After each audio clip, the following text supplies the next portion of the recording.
Hello students. Today we are going to start module number 3, that is structured query language, SQL. Under SQL, we have to study DDL commands, DML command, DCL commands, integrity constraint, then query like SQL commands with nested queries, with joins, etc. So that's why module number 3 is divided into various parts. Today we are going to start the part number 1. Under the part number 1, we have to study what overview of SQL, then data definition commands, integrity constraints. In that, we are going to study the key in constraint, domain constraint, and referential integrity constraint and check constraints. To study this module, we have referred the textbooks, database system concepts, fundamental of database system, and database management system. Structured query language, SQL.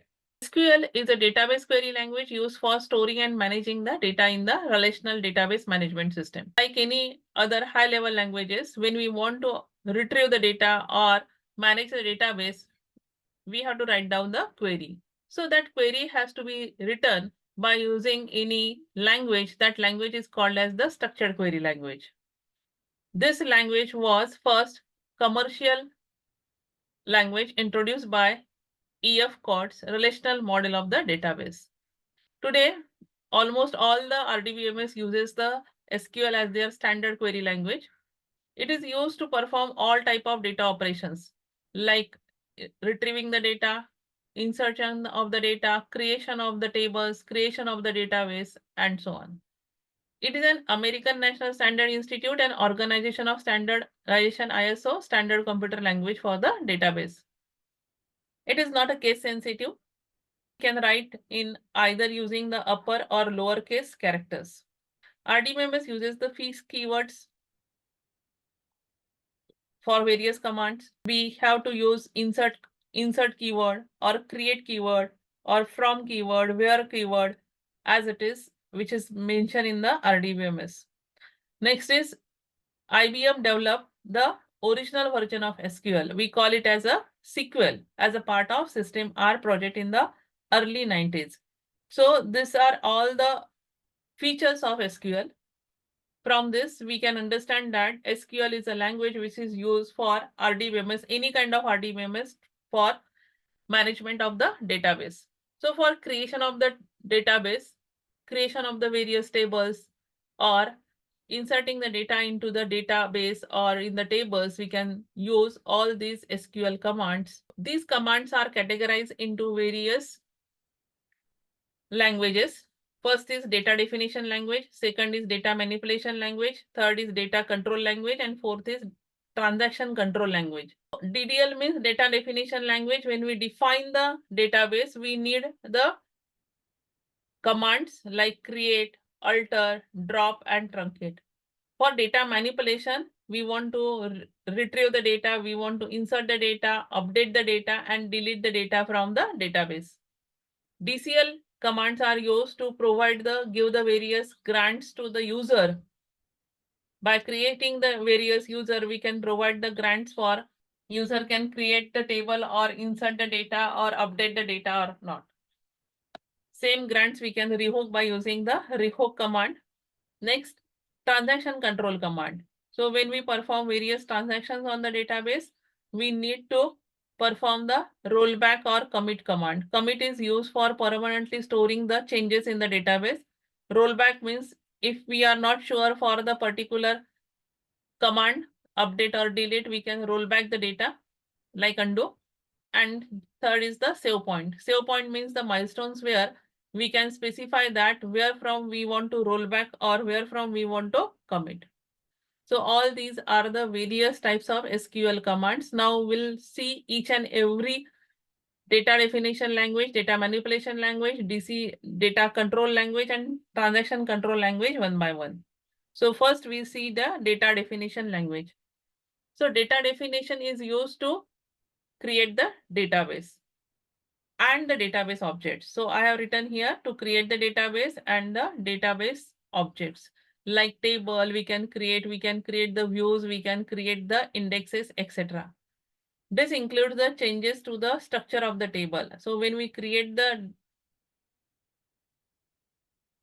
database, we can do the changes in the database by using data definition language command like alter. So create table command is there, alter table command is there, truncate, drop and rename. All these are the data definition language commands. All DDL commands are auto-committed. Auto-committed means when we create the database, when we create the table, when we alter, when we truncate, it automatically saves the data, changes in the database. We cannot roll back any of the command. Create is used to create the new database or create the objects like table, view, index, etc. Alter command is used to alter the structure of the existing table. Truncate command is used to delete all the records from the table. Next is drop command. Drop command is used to drop the existing table, and rename command is used to rename the table or rename the column or attribute of the table. We'll see each and every command one by one under the DDL, data definition language command. First is command is create command. Create command is used to create the new database and the database objects like table, index, view, etc. Database command is create database name. Similarly, to create the table, command is create table name. So create table name, then column name. Column name is nothing but the attribute of the table. Then the data type we have to specify. So in any data type means what is the data type of this column? For example, suppose if I consider the employee table, in that employee ID is there, employee name is there, employee address,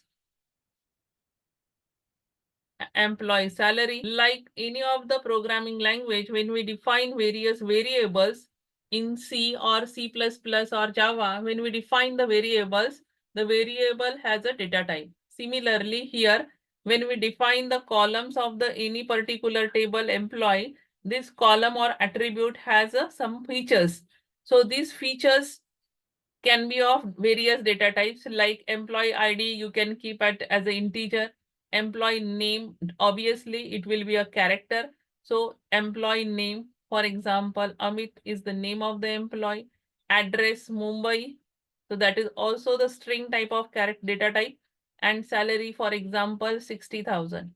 This values, whatever the values we are going to store in the database, it should be has some data type.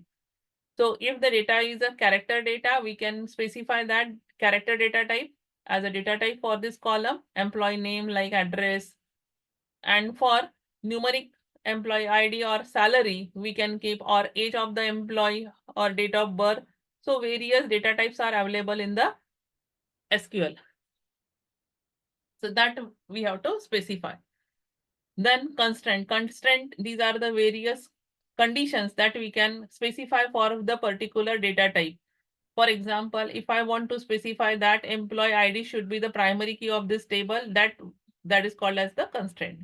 That we are going to study later on. I want to first see the syntax of the create table command. So while creating of the table, we have to specify that create table name. You can see here, you can write create table employee. It is not a case sensitive, so I can write by using a small or lowercase characters. So create table employee ID. Employee ID can be what will be the data type? Integer. So integer. You can specify that integer 10. And if you want to specify primary constraint, then you can say that primary key. So in this way, you can specify all the data types and close the bracket. So to display the structure of the table, use the following command. Describe table name.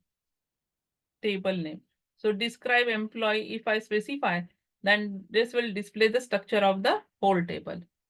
How many attributes are there? What are the data types? What are the constraints? Now, more details about the data types. MySQL is open source software, so you can install in Windows machine or Ubuntu operating system. So what are the data types it supports? So numeric data type. Database table contains multiple columns which specific data types such as numeric or string. So MySQL provides the various data types as a numeric and string. So numeric data types, in that there will be a tiny int, small int, medium int, and what is the range? It is also specified for the negative to positive and only for the positive from 0 onwards. Float and double, these are also the various data types under the numeric data type. So if the value is in points, then you can use either the float or either you can go ahead with the double. It is a large number, it is a small number. Next is string data types. So if the name of the employee, if you want to store, then either you can use the char, varchar, tiny text, blog, medium text, medium log, long text, and long block. All these are the various string data types which can be used for the character or string type of data. Now, date and time data type, it is generally used when there is a date of joining of the employee or date of birth. That time we need the date. So date is specified in the year, month, and date. Date time is also specified. Along with the date, you can specify what is the time. Timestamp is also there. It is, the syntax is only different. Then only if you want to store the time, it is also specified as a data type. So all these are the data types that we have studied now. Now, what are the integrity constraints? So when we create the table, there are three parts in the column name we have to specify. Second is the data type and third is the constraint. Now, what are the various constraints? We call it as the integrity constraints for various column or attribute. So what are those integrity constraints that we have to understand? So in SQL, we have the following constraint. The first is not null constraint. Not null indicate that the column cannot store the null value. For example, employee name, it should be there. When you insert the data in the table, the employee name should be inserted by each and every person. So when we enter the data, the value should not be null. Then that time you can specify the integrity constraint for a particular attribute or the column as a not null. Unique, when the values are only single values, okay, unique values. So ensure that each row for a row column must have a unique value. For example, roll number of the student, employee ID of the student, it should be a unique. Primary key, a combination of a not null and unique, it called as a primary key. So it is a very important key, primary key, which gives a assurity that the value will not be duplicate and the value will be unique and it should not be null. The next is foreign key. Foreign key is an integrity constraint. We also called it as a referential integrity because it refers the primary key of another table for the matching values, because the value should not be apart from the values which are present in the primary key of another table. Then check constraint. Check integrity constraint is used for the particular column to meet the specific condition. For example, if I want to specify that the marks of the student should not be more than 100, then that condition we can specify. Next, default. Default is used for a specific value. For the particular column or the attribute, the value we can specify as a default value if the value is not inserted by the user.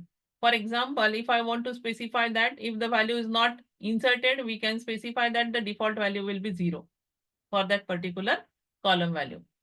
So these are all the various integrity constraints that we can use while creating the table or by using the alter table command. If we have not specified while creating the table, we can specify all these integrity constraints by using alter table command. Now we'll see each and every integrity constraint with example one by one. First is the not null constraint.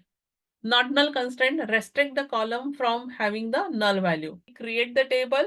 we can specify that a particular attribute and the data type and the integrity constraint, not null, I have specified here. Not null means the value should be present while inserting the data.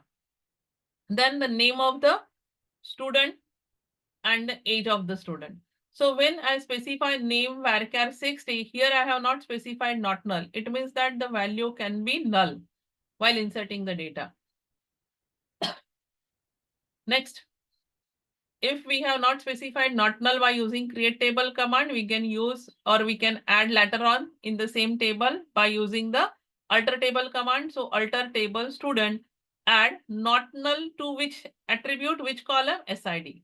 So SID should not be null. So we have to insert some value under the SID. So not null constraint is that it cannot be defined at the table level. Next, unique constraint. Unique constraints ensures that a field or a column will only have a unique value. A unique constraint field will not have a duplicate value. For example, roll number of the student cannot be duplicate. If I insert 10, then for example 15, then 5, I can insert any value, but the duplicate value cannot be inserted. So when I insert the value 5 again, it should show me the error. If I specify that not null and unique, then it will not allow to insert the null value also. Okay. So if I try to insert null, it will show me the error. If I insert duplicate value, it will show me the error. Okay. So you can specify both the constraint together, or you can specify if you think that the null value can be added, then you can add only SID, int and unique. It will work.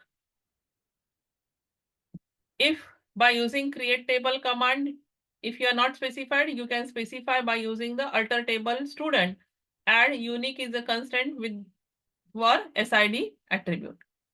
Next is the primary key constraint. Primary key constraint is used to for a particular attribute to specify both not null, unique. So primary key constraint uniquely identifies each record in the database. That is the main advantage of this primary key.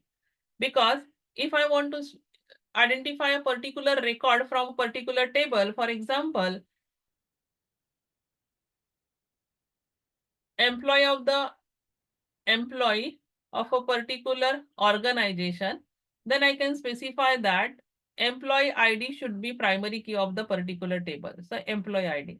So employee ID can be 101, 102, 103, and so on. So the value is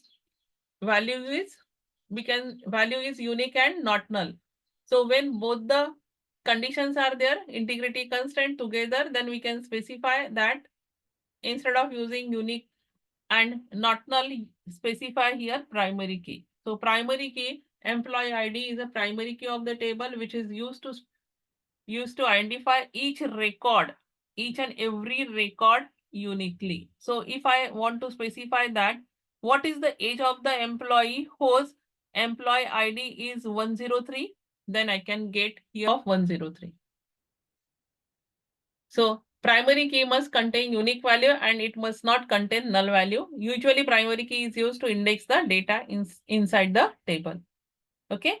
By using alter table command, you can add the primary key for the particular table.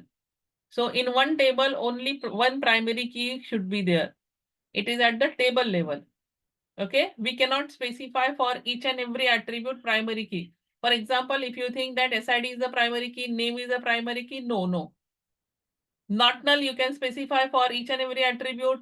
If 50 attributes are there, 30 attribute, 20 attribute, 50 attribute.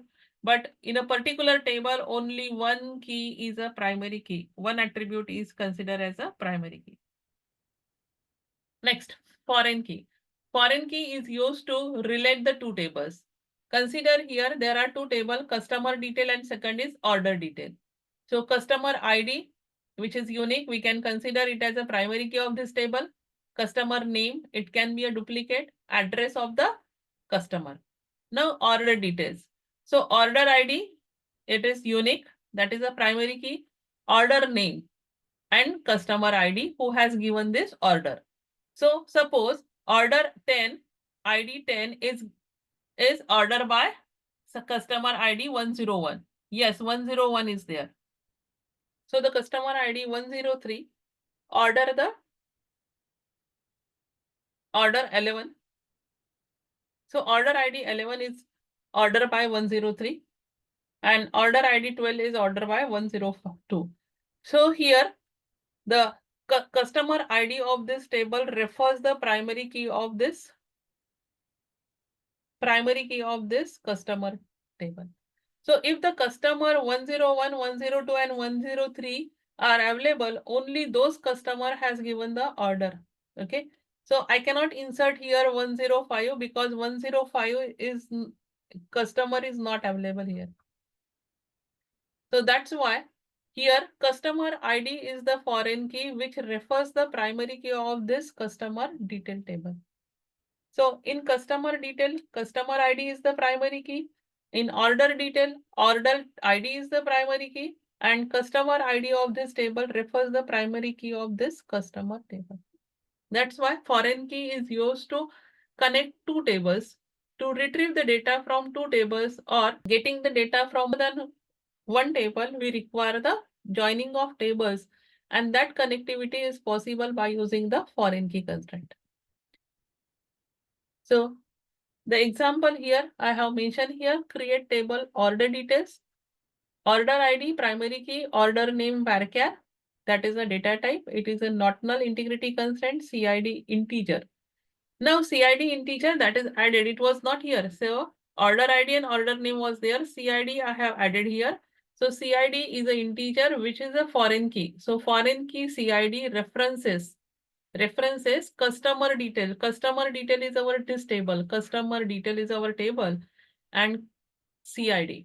So you can specify the same attribute name or different attribute name if it is confusing for you.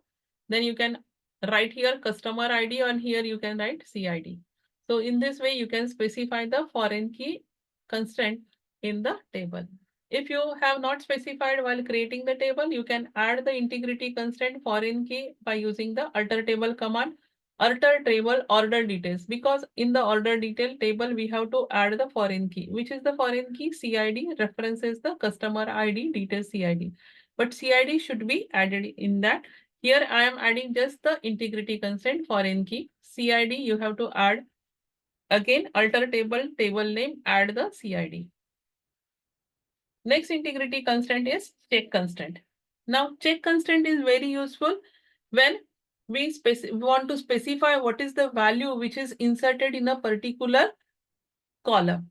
So suppose SID, student ID, someone is adding as a null value or someone is adding any other value in negative, then we should not allow them to insert the value less than 0. Then that time we can specify that SID check integrity constraint SID should be greater than 0. At the time of student registration, if the marks we have to ask, then the marks maximum value is 100, then you can specify that the mark should be less than or equal to 100. Or you can specify that the account of a particular person should not be less than 0. So as per the requirement in the database, you can add the check constraint to restrict the values of a particular column between the particular range. So greater than 0 or greater than 0, less than 100, you can specify, or it also specify the particular value also, where the value is equal to 100, where the value is equal to 90, and so on. So before storing them into the database, it checks and then it stores into the database. Next integrity constraint is the default constraint. Default constraint is used to set the default value for a column. The default value will be added to all the new records if no other value is specified.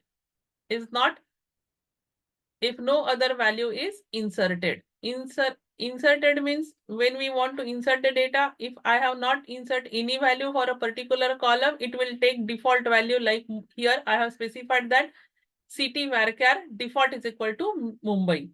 So if I at the time of insertion, if I insert student ID, student name, student age, and I have not specified the city, it automatically will take the Mumbai. Okay. or either you can specify this integrity constraint by using the alter table command, alter table student, alter city, set default is equal to Mumbai. So when you install the MySQL on your machine, you can specify, you will get the MySQL prompt and you can type the command create table in employee. I have created here employee table, employee ID, which is the primary key. Then employee name is the varchar. Varchar is a data type. In the character, it is a string data type, which takes only those meaning of characters which we have specified as an employee name. It should, I think that it should be a not null integrity constraint. That's why I have specified here not null.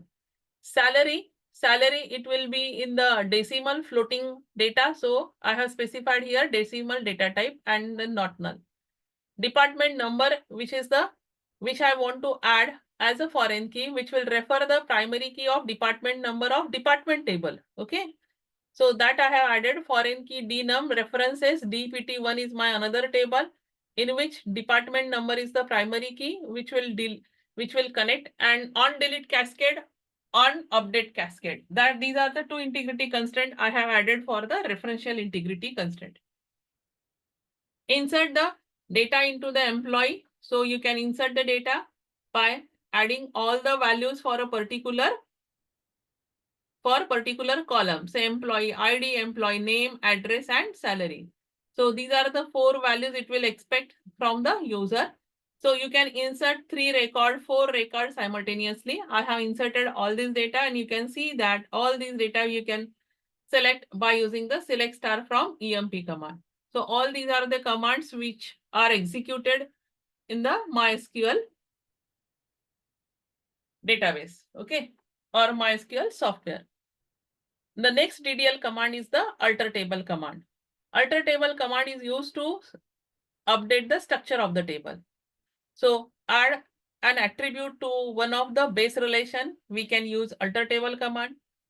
Or if you want to modify some particular column or add the integrity constraint, we can go for the alter table command. What is the syntax for alter table command? We have to specify that alter is a keyword. So alter table name. So that is a syntax. Alter table name, add constraint. We can add the constraint, name of the constraint, which is optional.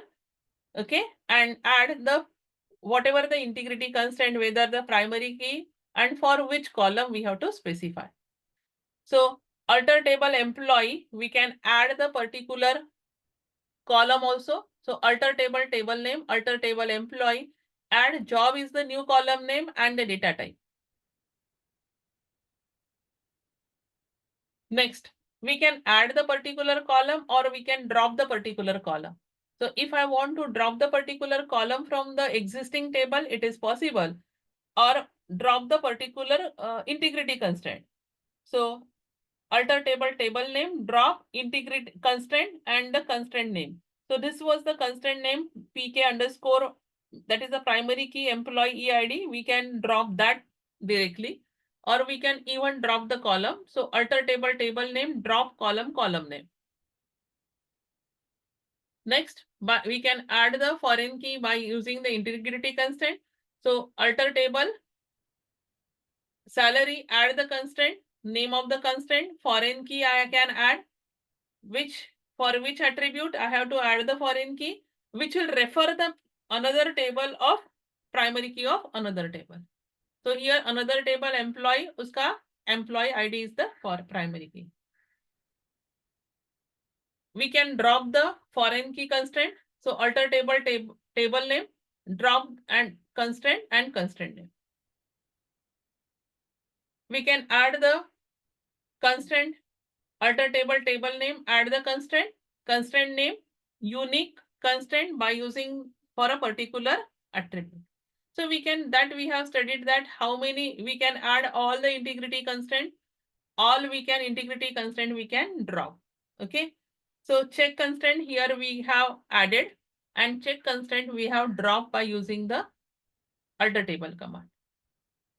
Next command under the DDL is the rename table command. So rename table or rename column. Column means attribute name. So we can rename both the things. We can rename the table. For example, if I want to rename the table name from employee to EMP, the command is rename old table name to new table name. So rename, okay, rename table employee to EMP. So rename the table, we want to specify the old table name and the new table name. When we change the table name, okay, employee to EMP. So when I type select star from employee, it shows me the error that the table does not exist because now the table name is changed. So select star from EMP, when I write, it shows me the complete table. Okay.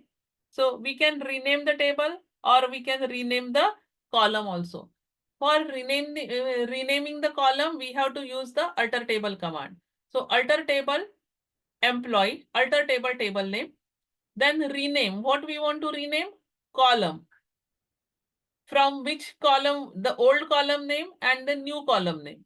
So rename table employee, rename column name to EMP name. So when I write the command select star from employee, so in the previous command, you can see that the employee name ename was there. Now it is changed to EMP name because we have changed here column name as ename to EMP name.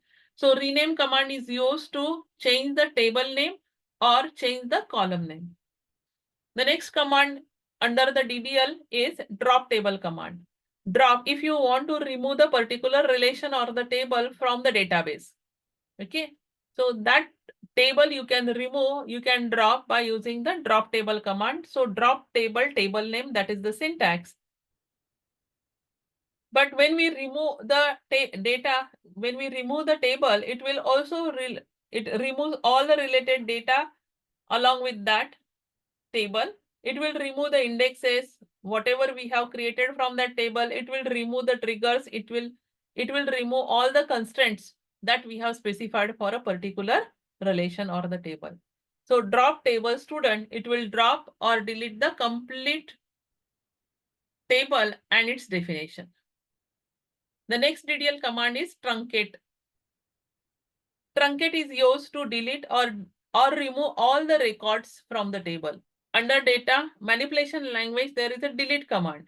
We can delete all the records from the table, but in a one stroke, if I want to remove all the records from a particular table, okay, then you can go ahead with this truncate table command. So truncate table name, truncate table student. It will remove all the data which is specified in the complete table, that is student. So from this student table, we can remove all the records from all the columns in a one stroke. It removes the space. What is the speciality? It removes the space allocated for storing the table record. So also it removes the space from the memory. So in this way, truncate command is useful. In this video lecture, we have studied the structure query language part 1. Under that, we have studied what is MySQL, what are the various data definition language commands, then integrity constraints, key constraint we have studied, domain constraint we have studied, referential integrity we have studied, check constraint we have studied. So thank you students for watching this video. Please like, share and subscribe the channel.